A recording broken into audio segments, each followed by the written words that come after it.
The importance of education beyond the classroom. So in this video, I want to show you guys how, as the owner and the director of the futsal academy that I run, how we go about teaching the young kids that come to us a lot more beyond the skills of futsal that not only will make them better at the sport of futsal, but also develop their soccer skills. How do we use teaching moments to contribute to their development, to their personal development that goes way beyond X's and O's and individual skills or any kind of skills for the game of futsal?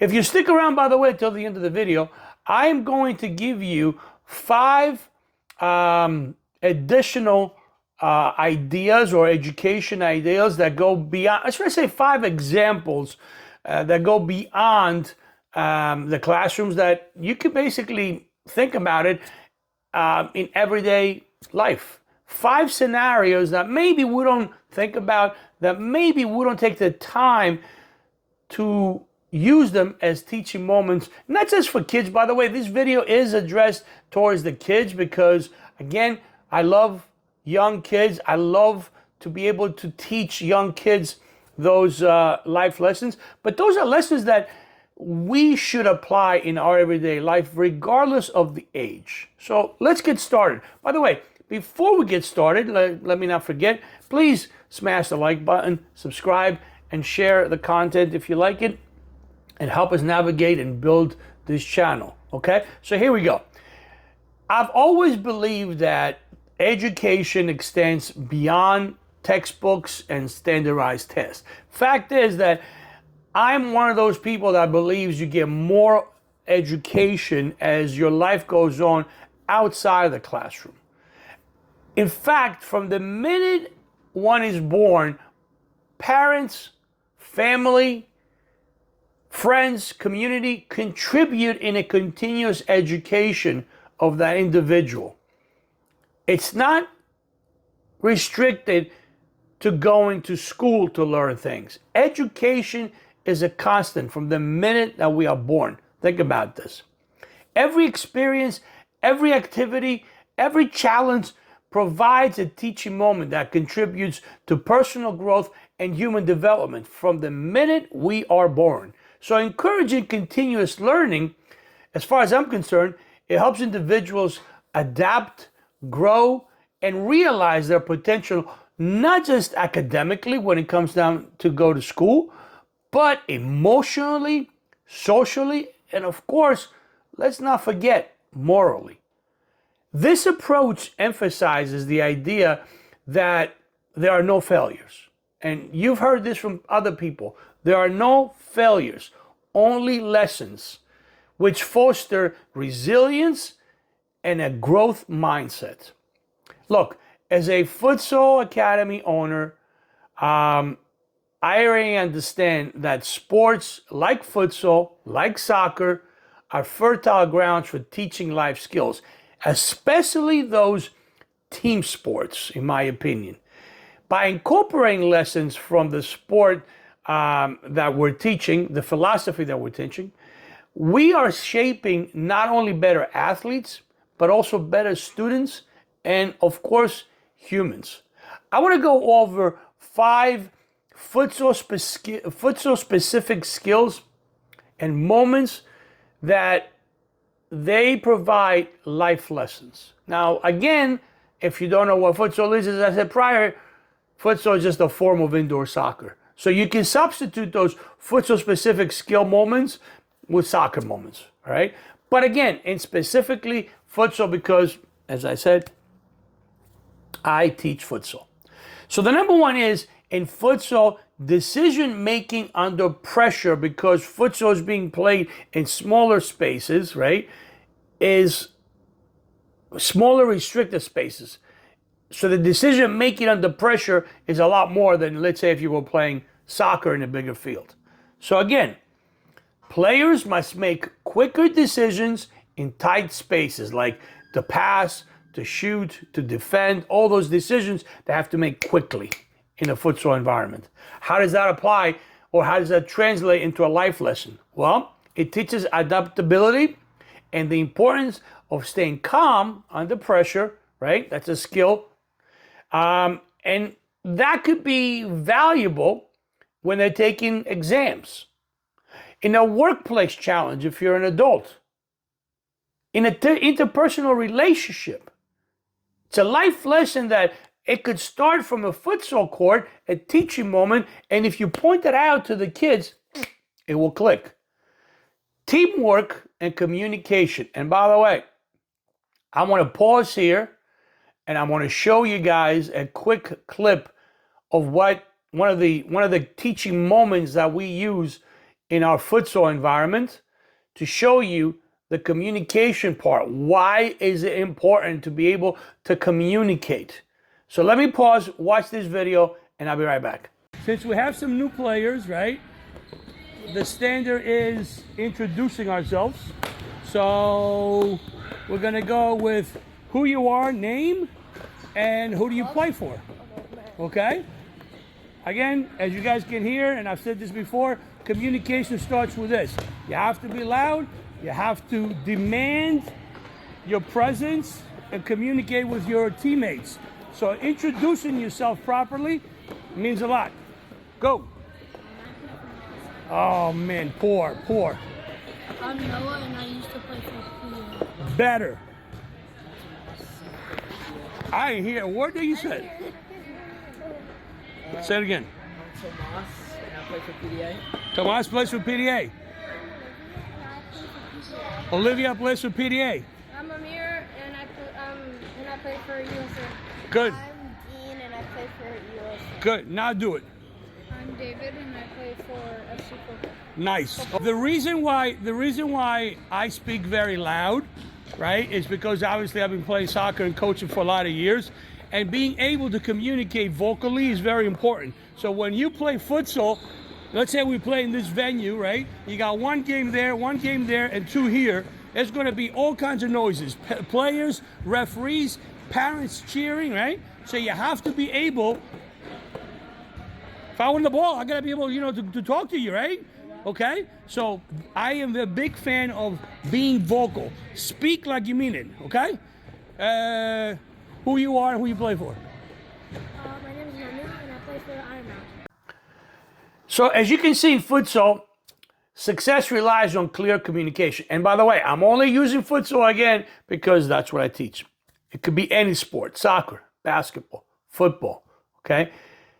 But also in life, success relies on clear communication.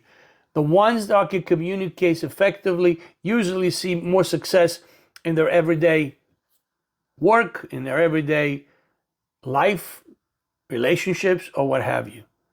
Being able to successfully and, clear communicate, being able to trust your teammates through communication, very valuable in futsal. So collaboration and effective communication is key to thriving in a group. And life is being part of a group, being part of a community. Unless you live in a mountain, in a cabin as a hermit, most of us, regardless if we like it or not, we're part of a community. We have to be able to communicate. We have to be able to communicate in everyday tasks, work, projects, professional settings, personal relationships. So teamwork, communication may be overlooked, but very key in something that you learn every day subconsciously, regardless if you are in a school environment where you have your class community, regardless if you're in a sports athletic activity where is your team communication environment, if you are in a work environment or in a personal environment with your family, with your loved ones, with your friends. Next one. How about resilience after mistakes? Being able to recover after you make a mistake. Futsal after you make a turnover. So let's be specific. Players are encouraged to focus quickly after losing the ball and work to regain possession of the ball. Same thing in soccer. If you lose the ball, the coaches will say, be the first one to try to recover the ball. You make a mistake, no big deal. Game goes on. It's fluent. In fact, soccer and futsal is a game that I like to call of organized chaos. There's not a lot of stoppage and coaching and plays like football, for example, to a degree, basketball. It's always basically, in an environment where it's constantly changing, it's constantly moving. Okay? So the ability to be able to overcome those mistakes and move on, how quickly you do it, affects your game. How does that apply into, everyday life? Mistakes are opportunity for growth. Unfortunately, a lot of people see as mistakes, oh my God, I messed up, and, their mindset goes down. We should start seeing and start creating a mindset from the youth, from the kids, that mistakes, all they are just opportunities for growth. Teaching kids how to recover from setbacks and stay motivated, it fosters an emotional resilience. It builds a strong character. You made a mistake, so what? Learn from it, adapt to it, move on, do better. Okay? The next one I want to go over is respect and sportsmanship. Fair play. No matter what sport you play, respect and sportsmanship is taught at every level by quality trainers, by everybody. So respecting your opponents, your referees, your teammates, that's a negotiable part of any team sport, of any sport. Okay? How does that apply into life? Respecting others' perspectives and maintaining integrity are crucial for building meaningful connections in everyday life. Unfortunately, in today's environment, in today's social environment, unfortunately, we've gone down a path where if someone disagrees with us, they're evil. If somebody doesn't see things the way we do, we cancel them. We talk bad about them. We trash them. We don't respect their point of view. We have been kind of led down a path which is very, very negative by way of being brainwashed, social media, news. If you don't believe in this, boy, you are a bad person. If you don't do this, if you don't think this way, you're a bad person. Whatever happened to debates? Whatever happened to, it's okay to different points of view. In fact, different points of views is what makes great ideas. Different point of views is what sets humans apart from animals. I can survive in an environment that some of the people I come in contact with don't see eye to eye with me. They don't feel the same way. They have different views. And that's okay. That's okay, but I respect that. So, great life lesson. The last one I want to touch on today. And by the way, there's just so many life lessons. There's just so many things we could take from sports and apply to life. So many. I'm just touching on 5 here. 5, as I basically said, that I feel they're very important. The 5th one is goal setting and focus. Being target on a goal.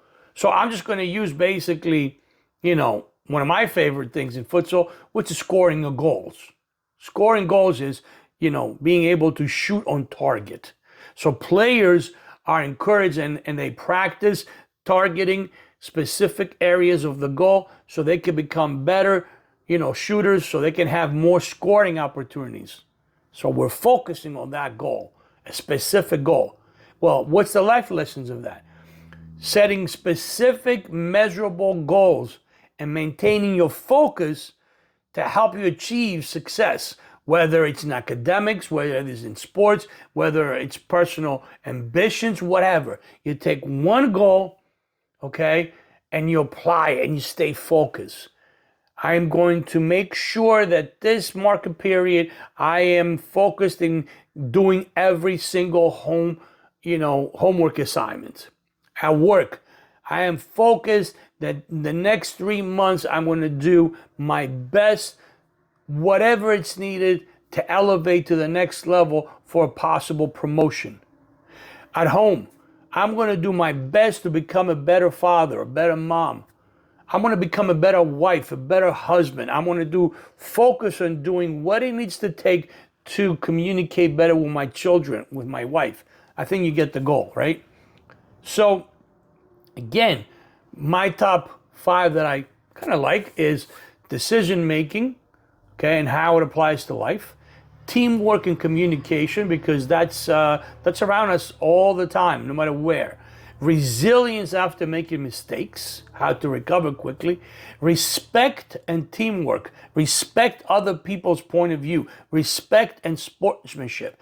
And my last one is goal setting. Like I said, I think that there's just so many other things that we can throw into the mix, and we can address individually each one, but I think you guys get the idea. There's these days in 2020, heading to 2025, mindset coaching has become more and more necessary, and there's more life coaches and mindset coaches because as a society, we kind of lost that. Leadership development is another one that comes to mind. Conflict resolution. Boy, that is a really good one. You see on television around politics, boy, they don't try to resolve conflicts. They just beat each other up and call each other names and spread that negativity and influence in a negative way, in a negative manner, influence the people that watch, the people that view. Instead of resolving a conflict, we're just going to go and beat each other up and tear each other down and burn things and all kinds of negative things. Okay, so that I think it's a great idea. How about time management? How many of you guys never seem to have enough time in your day? Right? How about emotional intelligence? How many of you guys can say that your emotional level, regardless if it's a good day, a bad day, a happy day, a positive day, a sad day, how many of you guys can say that you're guiding through life and your emotions are in check?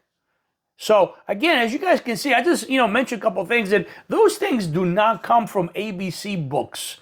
Do this and do that before you do this. This is the result that's going to happen if you put these things together, regardless of what it is. If it's an academical environment, if you are learning mathematics, if you're learning science, regardless, or if you're in a sport environment, you're gonna have to do this and this and this. You have to master this skill and this skill before you can do this. But before all these things, how about if you you attend a business seminar? It could be anything. It could be something of how to be a better marketer, how to be a better builder, how to be a better manager, whatever. Okay, whatever the class is. There's teachable moments everywhere. So I want to give you guys 5 examples of everyday teaching moments that I think are, pretty important. Okay? Again, I'm going to use the kids as example because, again, I deal with kids and I love being part of their development, of their personal development. I know that development starts at home. But it's a village. It takes a village to raise a kid. So, one of my favorites is conflict on the playground, resolving disputes. As parents, we have become so protective. Let me put it this way. We have become so protective that we just don't allow our children to deal with conflicts. Here's the situation. You have two children arguing over whose turn is to use playground equipment. There's a teaching moment there. There's a teaching moment in teaching them the importance of fairness, of empathy, compromising, encouraging them to discuss and share, to find a resolution. Are they going to do that by themselves? Maybe, maybe not. You might have a kid that has a stronger personality than the other and just grabs it and doesn't like to share. But here comes mom and dad to the aid of the child that has a lesser personality. Maybe step in and try to have a teaching moment and say, hey, it would be nice to share in this and that. And maybe the parent of the child with a stronger personality comes in and says to the other parent, don't tell my child, how to behave, blah, blah, blah, blah, blah, blah. And now the grown-ups are involved. Because they both want to defend their children. The weaker personality child's parents want to defend that child because he's getting or she's getting overrun. The stronger personality child's parents want to jump in and basically tell the other parents not to tell them what to do. Don't tell my child what to do. You know what? When I grew up, if I did something wrong, and, if I couldn't take care of it in the playground, my parents never ran to my aid. And God forbid I did something wrong and a neighbor grabbed my ear and dragged me home and said, Mr. Alexopoulos, your son did this, this, this, and this. My dad would probably say, what did you do about it? Well, I just grabbed him and I brought him here. You didn't give him a cup on the behind? You didn't give him a lecture? In other words, my dad was okay for the neighbor to step in and teach me what I did wrong, provided that there was no harm, provided that neighbor, didn't put my harm, in the way, okay? So anyway, you get this, right? How about another one? How about, children that forget homework, being accountable and having time management that we talked about before. Forgetting the homework over and over and over and over again. Parent steps in. Hey, do this and da-da-da. Well, you know what? You don't do your homework, you go to school. And your teacher will reprimand you once or twice. 3 times maybe. Sooner or later, they're going to give you a bad grade. Sooner or later, I might call mom and dad. Hey, Mr. Alexopoulos, your son, your daughter, yeah, she's not doing the homework. She's coming home, unprepared. Would that have a bad consequence on your child? Absolutely. Because a parent would step in and say, why aren't you doing your homework? If you don't do your homework, here's the consequences. You're going to get bad grades. If you get bad grades, you're going to fail this class. If you're going to fail this class, you will not be able to take the next step in. Oh, and furthermore, by doing all these things, you're grounded. You're not going to be able to have no phone, no tablet, no TV, no going out. No, you understand. You get the message, right? So these are all the things that contribute to learning lessons outside. Okay, I want to give you another one. How about helping a friend? Being kind and having compassion. Look, kids have always been mean to one another. Even I'm 60 years old, and when I was younger, I got bullied, I got picked on. I had to learn my way. I had to learn how to overcome those things. But at the same time, I learned how to be a good friend. I did not like the things that were done to me. Here, I'm going to share a quick story with you. I'm an immigrant kid. When I came to America in the 70s, I spoke hardly any English. And let me tell you, that was a form of bullying. I got bullied plenty. I got ridiculed, I got made fun of, I got called names, which none of those things my mom ever found out because I had to deal on my own. What am I going to go and cry? I'm going to go and tell the teacher, little Joe bullied me? No, that's not how you dealt with it. You dealt with it by becoming stronger, learn to stand on your own 2 feet. But at the same time, because of all the things that I encouraged, I became a better teammate to my friends. I became a better student. And the friends that I created, I treated them better than I was treated by other kids.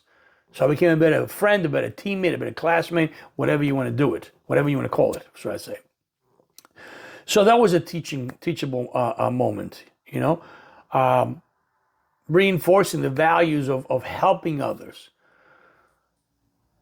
I think all those things are subconsciously teachable moments that we can have discussions with, you know, with our children. But the ultimate is let them make. Guide them, but don't do it for them. Does that make sense? Guide them, but don't do it for them. You know, if you're playing sports and you lose a game, you know, don't blame the referee. Don't blame, you know, the coach. Don't blame, you know, the kid, your son, your daughter. You lost the game. Maybe your son or daughter had a bad game. So what? Maybe the referee had a bad game. Maybe the coach had a bad game. So what? Learn from it. Everybody feels disappointed. Everybody feels frustrated. Nobody wants to lose. But losing is part of the game. One team has to lose. One team has to win. You have to learn how to manage both sides, both emotions, losing as well as winning. It's part of life. You lose a game. You lose a toy. You lose a friend. Part of life. Another one last one I want to give you guys is something that maybe it's not often thought of, and that's observing nature, being curious and problem solving. I don't know. You might notice of someone doing something and having a hard time doing it. And maybe you can take a couple moments to observe what they're doing, how they're doing it, and you figure out quickly how to fix it. But they haven't. Or maybe you go and you ask that individual who's failing at something a couple of questions, and then you both figure out how to solve it together. Little things. So in closing for this video, I don't want to drag it too long, and hope to hear from you guys, your comments on the bottom of this video. What do you think about this? You have any comments, any ideas? Love to hear what you guys say. Could make some more videos on this. Are you interested in something like this? Do you want to dwell deeper into this? The importance of education beyond the classroom. I think it's a conversation that needs to be elevated. As far as I'm concerned, education has gone to the dogs. At the lower levels, elementary school, high school, college, I feel there is a lot of educators that do not get the respect they should. I feel that there's a lot of educators that are being forced into an environment of not caring. And at the same time, I also think that there's a lot of educators that become educators strictly for the benefits of year-round income, only working part-time of the year, you know? I mean, let's be honest. It's a difficult job. Don't get me wrong. It's a difficult job. It's a thankless job, an educator. And I put coaches, professional coaches, in that setting as well. Not just teachers. Because a coach is a teacher. There's really good ones. It's a noble profession. It's a profession, I think, that it's getting overlooked more and more and more. It doesn't get enough credit. But within that community of educators, teachers, professors, coaches, there's also a lot of bad apples. A lot. And in my opinion, those bad apples are increasing because people are jumping in for the pay, the benefits, year-round benefits, and the fact that they are, they have summers off, for example, for teachers, you know. But the time that they work, an old school teacher put a lot of thought, there's a lot of thought, there's a lot of preparation prior to getting to class to teach. And after the class is over, correcting homework, assignments, figuring out lesson plans, all these things. Coach does the same thing. Preparing for the session that you're going to have, organizing it, getting there and teaching that session, evaluating that session. If you're videotaping those sessions, going back and looking at the video and analyzing the session, each individual player, pros, cons, what you need to work. Take those facts and plan a new session. Do you guys think about that as parents? Do you guys think about how much work it takes for an educator to put a class together? Prior to it, during the class, and post-class. Same thing with a coach. Does every coach do that? No, absolutely not. There's coaches that, get on the training court, soccer, futsal, whatever, basketball, whatever. And you can just see they're just winging it. And there's coaches that you see, they're strategic, they're planned. Their session flows from one to the other. You come to the training ground and you see everything is laid out. The cones, how the drills are and the activities are structured. You can just see there's a flow. That coach has spent time to think about and plan that session, just like a teacher has put thought in the lesson plan. You hear teachers always say, I have to prepare my lesson plan. So it's a preparation prior to it. It's the performance in reaching those students, in reaching those athletes that a coach is training. And then after they're done, kids go home, players go home, teacher, coach goes home. And like I said, as a coach, if you don't videotape the sessions, maybe they're thinking about how the session went. By my opinion, videotaping everything keeps everything fresh. You can play it back and see what little Joe did that was better than little Mike, and what little Mike did better that was better than little Joe, and evaluate and see where there's a need for something as an individual player or as a group. Okay, so all these things, do you guys take the time to think about it? Probably not, because your life doesn't revolve on those things. Your life is, I got to go to work, I got to do this, I got to do that, I got to feed my family, I got to provide my family, I got to take Joe to, this practice and to this, activity. But again, everything revolves about being able to take life lessons from individual moments. Watching videos of other people, watching things from different subject matter, teaching moments, teachable moments, teachable moments.